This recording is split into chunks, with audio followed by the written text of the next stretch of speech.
Olá, meus amigos, sejam muito bem-vindos aqui ao canal para mais um vídeo. Eu sou Alexandre Martins e esse é o canal Mentalidades Transformadas, onde falamos um pouco sobre a palavra de Deus, sobre o amor de Deus, sobre todos nós, sobre a ação salvadora de Jesus Cristo. Então, se você se interessa por esses assuntos, se você quer conhecer mais sobre isso, fica aqui com a gente. Hoje, em especial, eu vou estar trazendo um estudo muito interessante, um estudo sobre os 4 primeiros evangelhos da Bíblia, né? Mateus, Marcos, Lucas e João. Vou estar falando sobre esses 4 livros. Foi um estudo que eu fiz, que eu tive a oportunidade de apresentar lá na CCR de Beja. Pastor Reinaldo, grande abraço para todos os irmãos aí de Beja. Saudade de vocês. E eu quero tratar exatamente dessa questão.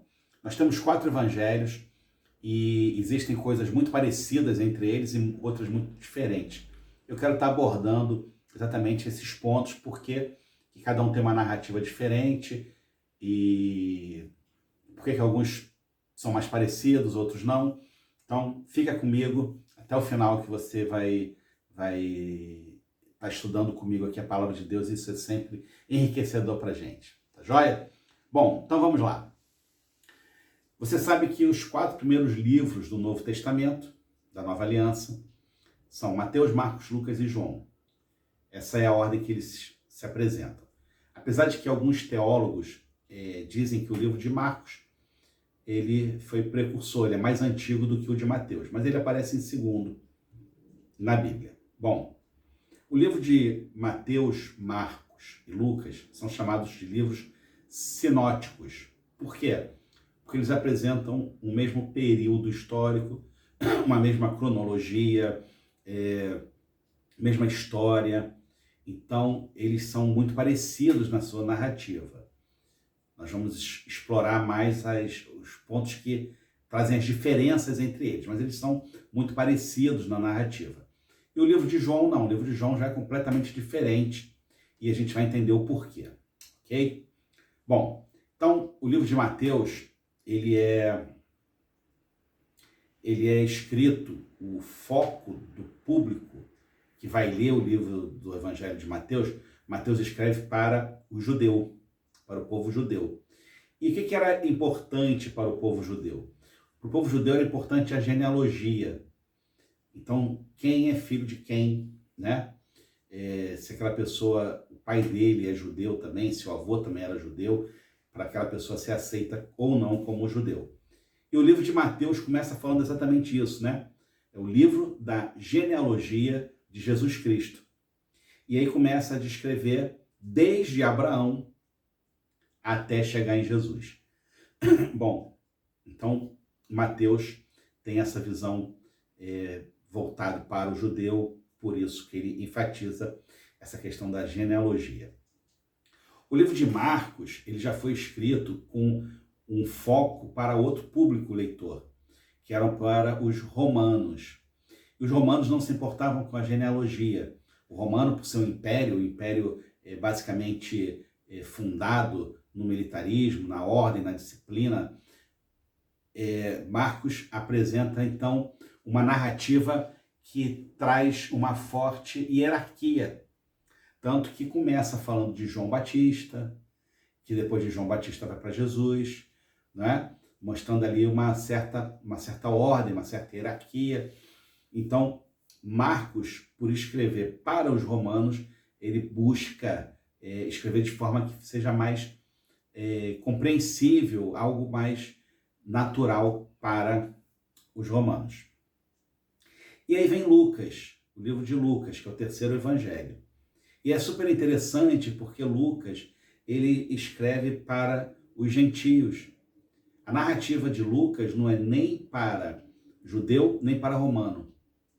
Então, a narrativa dele é para aquele que não é cristão, aquele que não era judeu, aquele que não era religioso, aquele que não era romano. Então, ele traz questões de dúvida. Porque para o judeu, Jesus sendo comprovada a origem né, a genealogia de Cristo, Jesus seria o Messias. Então o povo judeu estaria entendendo, né?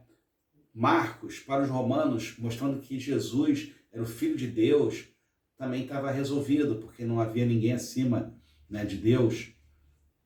E Lucas já tem uma dificuldade maior, porque ele está escrevendo para pessoas que muitas das vezes não tinham nem religião, não conheciam nada sobre religião, está escrevendo exatamente para os gentios. E os gentios, eles têm dúvidas. Então o livro de Lucas, ele busca esclarecer dúvidas. Por isso que Lucas começa falando, né, como se fosse para o seu amigo Teófilo, tirando dúvidas de Teófilo, esclarecendo as coisas para Teófilo. Então, Mateus fala para judeus, Marcos para os romanos, Lucas para os gentios, e aí vem João. O evangelho de João é completamente diferente, né, de todos os outros. O evangelho de João, ele rompe essa narrativa e vem com uma narrativa totalmente diferente. E fala assim, no versículo 1, no capítulo 1, no princípio era o verbo, e o verbo estava com Deus, e o verbo era Deus. Ele estava no princípio com Deus. Todas as coisas foram feitas por intermédio dele, e sem ele, nada do que foi feito se fez. Então veja que João aqui, ele não está preocupado em esclarecer quem é Jesus, né, a genealogia de Jesus. Ele não está preocupado aqui com a hierarquia, ele não está preocupado com as dúvidas. Por quê? Porque João não escreve nem para judeu, nem para romano, nem para gentio. João escreve já para os cristãos, já escreve para aqueles que já ouviram falar de Jesus, que já se renderam a Jesus, fala para aqueles que já foram tocados pelo Espírito Santo. Então João entra como batendo já o pé na porta, já falando, olha, no princípio era o verbo, e o verbo estava com Deus, já trazendo questões lá de Gênesis, né, da criação do universo, falando que Jesus está com Deus desde a criação do universo, que tudo foi feito por ele, para ele e através dele.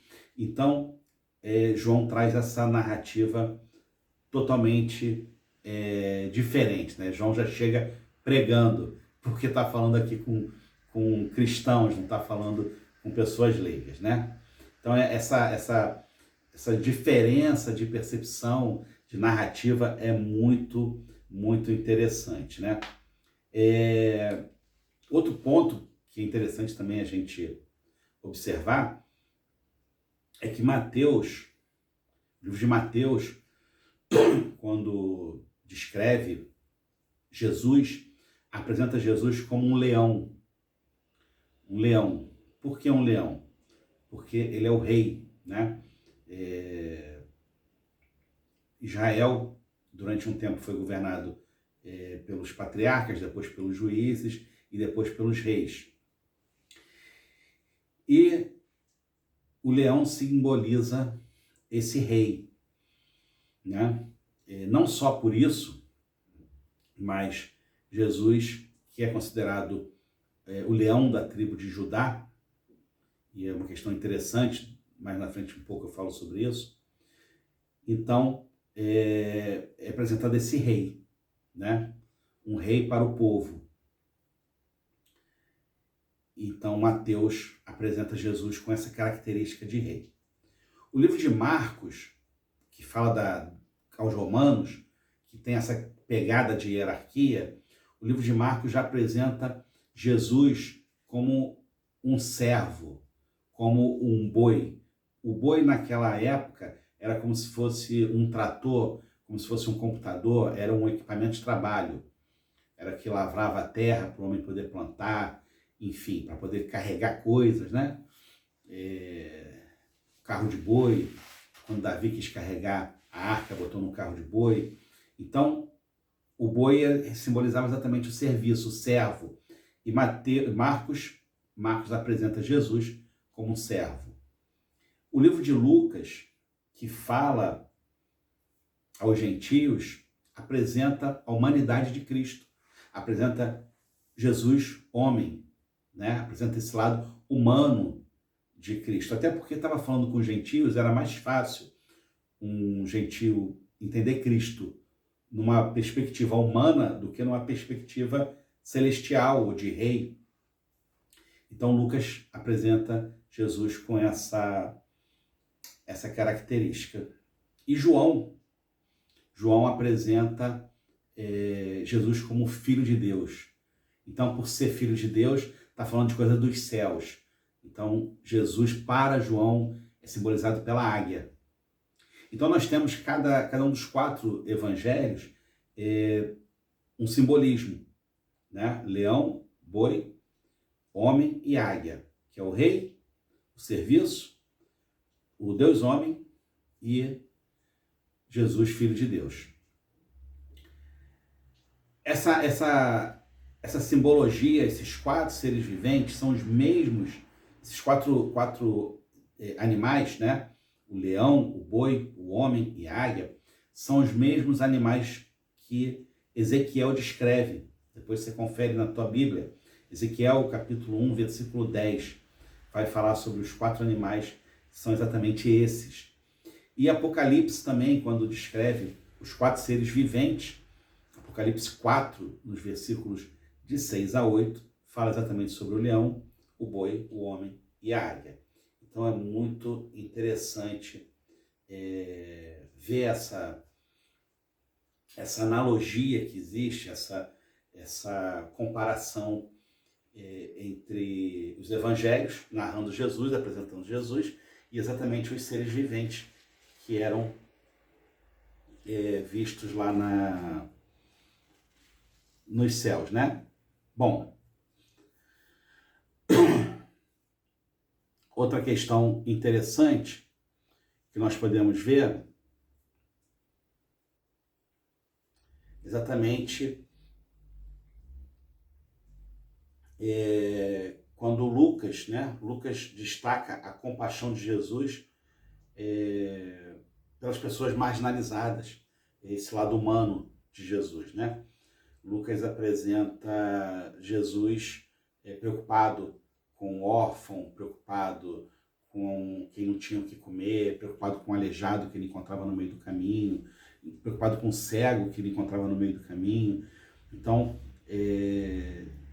Lucas enfatiza muito isso. E é legal a gente comparar isso também com o que Tiago fala no livro de Tiago, capítulo 1, versículo 27. Tiago fala que a verdadeira religião é cuidar de quem? Cuidar do órfão e da viúva.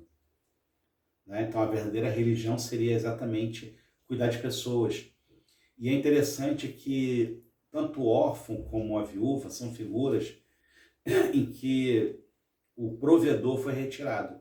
Né? Você tirou o pai de família, a mulher fica órfã, o filho, a esposa fica viúva e o filho fica órfão. Então, Tiago fala verdadeira religião é cuidar do órfão e da viúva. Então, a gente tem o órfão e a viúva no plano terreno, que é o filho que perdeu o pai, é a esposa que perdeu o marido. E nós temos também no plano de ponto de vista espiritual. Órfão e viúva são aqueles que não têm o pai. Quem é o pai? É Deus. E Jesus vem exatamente nos religar a Deus, né? Quem nos religa a Deus não é a religião, é Jesus. Então Jesus faz exatamente esse papel, porque Jesus fala que o apóstolo Filipe pede para ver o Pai, né? Fala, Senhor, mostra-nos o Pai. E Jesus fala, quem vê a mim vê o Pai, né? E Jesus fala que vocês vão estar comigo, onde o Pai, onde eu estou com o Pai, vocês vão estar comigo, vão estar junto com o Pai. Então Jesus tem essa característica de apresentar o Pai. Então esse órfão, essa viúva, um dia foi eu, um dia foi você, que não tínhamos a presença de Deus, não víamos Deus como nosso Pai, não confessávamos Jesus como o nosso Senhor e Salvador. Então, por conta disso, nós já fomos órfãos, né? E a verdadeira religião é exatamente essa. Não só cuidar do órfão e viúva da agenda da terra, como também cuidar esse órfão e viúva mencionado na agenda dos céus, que são todos aqueles que ainda não conhecem o verdadeiro amor de Deus, não foram libertados pela confissão a Jesus Cristo, né? Outra questão interessante que eu falei que eu ia tocar é a questão do leão, Jesus ser o leão da tribo de Judá. E aí a gente pensa o seguinte, olha, por que Jesus é o leão da tribo de Judá? Porque se você pegar a história de José, quando José foi pego pelos irmãos, José foi vendido como escravo, os irmãos iam matar José, mas depois decidiram vender ele como escravo.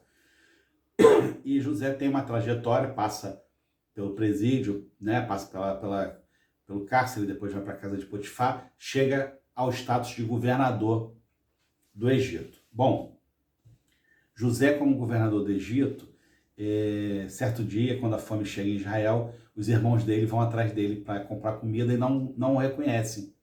E aí José fala assim, olha, tira uma onda com a cara dos irmãos, fala assim, olha, vocês têm um irmão mais novo? Ah, temos sim. Então, traz ele lá que eu só vendo de novo comida para vocês se eu ver o irmão mais novo de vocês.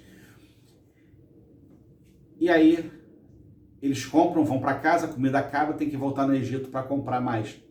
E aí eles falam para Jacó, falam, Jacó, se a gente não levar o irmão caçula, o governador do Egito não vende para gente. E aí, Jacó, que já se chamava Israel nessa altura, pensa assim, olha, eu já perdi meu filho José, não quero perder de novo esse filho. O que eu vou fazer? Eu não quero perder esse filho, eu não posso perder esse filho, eu não vou aguentar a dor de perder um outro filho. E aí Judá fala o seguinte para o pai, fala assim, pai, deixa que eu vou lá e eu vou trazer todos os teus filhos de volta. Percebeu a semelhança? Judá fala para o pai, eu vou resgatar os teus filhos todos. E Jesus fez exatamente isso. Jesus veio na terra exatamente para resgatar os filhos perdidos. Então, os 4 evangelhos, eles vão trazer sobre pontos de vista diferentes, sobre perspectivas diferentes, para atender expectativas de pessoas diferentes, mas os 4 evangelhos vão trazer só uma mensagem. Jesus Cristo veio ao mundo para nos religar com Deus. Jesus Cristo veio ao mundo para trazer uma nova perspectiva para o homem que estava morto em delitos e pecados, o homem que estava fadado a passar a eternidade no inferno. Agora Jesus traz uma nova esperança. Então, isso que o Evangelho prega. E aí eu quero dar uma sugestão para vocês que pregam o Evangelho.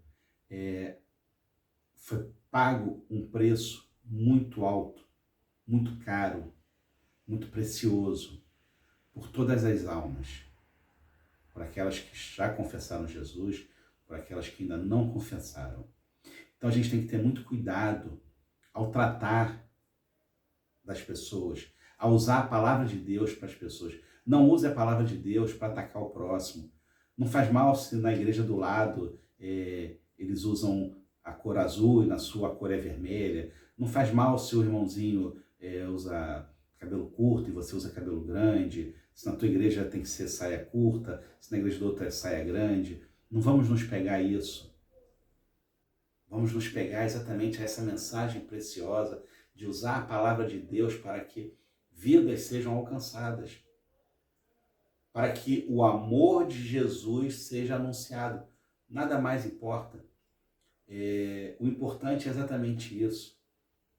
Não importa a denominação, não importa a igreja, o importante é confessar que Jesus Cristo é o Senhor.